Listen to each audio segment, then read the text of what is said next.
అమ్మవారి నేత్రములపై శంకరాచార్యులు వారు చెప్పిన చివరి శ్లోకం ఇది. ఈ శ్లోకమును ఇంతవరకు అమ్మవారి కన్నులపై చెప్పిన మిగతా శ్లోకముల సారంగా కూడా భావించవచ్చు. దృశాద్రాఘీయస్య దరదలిత నీలోత్పలరుచా దవీయాంసం దీనం స్నపయ కృపయా మామపి శివే అనేనాయం ధన్యో భవతి నచతే హానిరియతా వనే వా హర్మ్యే వా సమకర నిపాతో హిమకరః. హే శివే, వికసించిన నల్ల కలువల యొక్క కాంతి వంటి కాంతి గల నీ క్రీగంటి చూపు చేత మిక్కిలి దూరమునున్న దీనుడనైన నన్ను కూడా స్నపనముగా విప్పుము. ఆ విధంగా నీ చూపు చేత నేను తడిసి కృతార్థుడనయ్యదను. నీ చూపు నా మీద ప్రసరింపజేయడం వల్ల నీకేమాత్రమూ నష్టం లేదు తల్లి. హిమకరుడు అరణ్యమునందైనా హర్మ్యములపైన సమాన రీతిలో కిరణములు ప్రసరింపజేయుచున్నాడు కదా. అమ్మా, నీ చూపుల ధారం నాపై కురిపించు. నీకు నేను చాలా దూరంలో ఉన్నాను తల్లి అన్నారు శంకరులు. తద్దూరే తద్వంతికే అంటోంది ఉపనిషత్. అతి దగ్గరగా ఉన్నది, అతి దూరముగా ఉన్నది అమ్మవారే.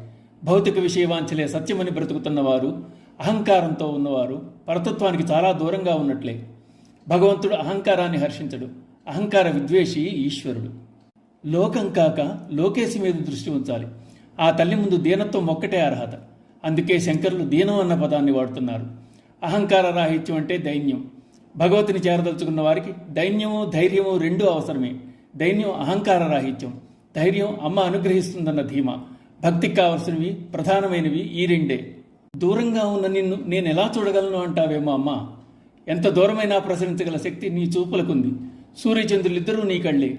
వారి కాంతి భూమిపై పట్టం లేదా? నేత్రదృష్టిని సూర్యచంద్రుల ద్వారా ప్రసరిస్తున్న తల్లివి నువ్వు.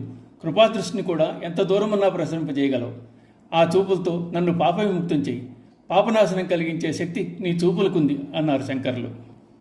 అమ్మవారి చూపు క్షణం చాలు, తక్షణం మోక్షం అంటున్నారు. విద్యతే హృదయ గ్రంథి ఛిద్యంతే సర్వసంశయా క్షీయంతే చాస్య కర్మాణి తస్మిన్ దృష్టి పరావరే.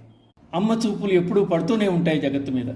కానీ సత్పురుషులకు మాత్రమే అవి అపరోక్షములు. కర్మబంధములనే అంధకారాన్ని పోగొట్టే చూపులు అమ్మవి. సూర్యుని వంటి చూపు అమ్మది. ఆ సూర్యుడి కనుక ఉదయించాడా కర్మబంధాలు పటాపంచలైపోతాయి. శ్రేయస్సు అనే మోక్షాన్ని ప్రసాదిస్తాయి. భవరోగాన్ని పోగొట్టే మందు అమ్మ చూపు.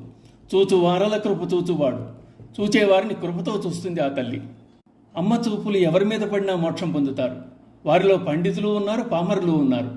నీ కటాక్షాన్ని మోగవానిపై ప్రసరింపజేసిన తల్లివి, నన్ను కూడా తరింపజేయి అంటున్నారు శంకరులు. శ్రీమాత్రే నమః.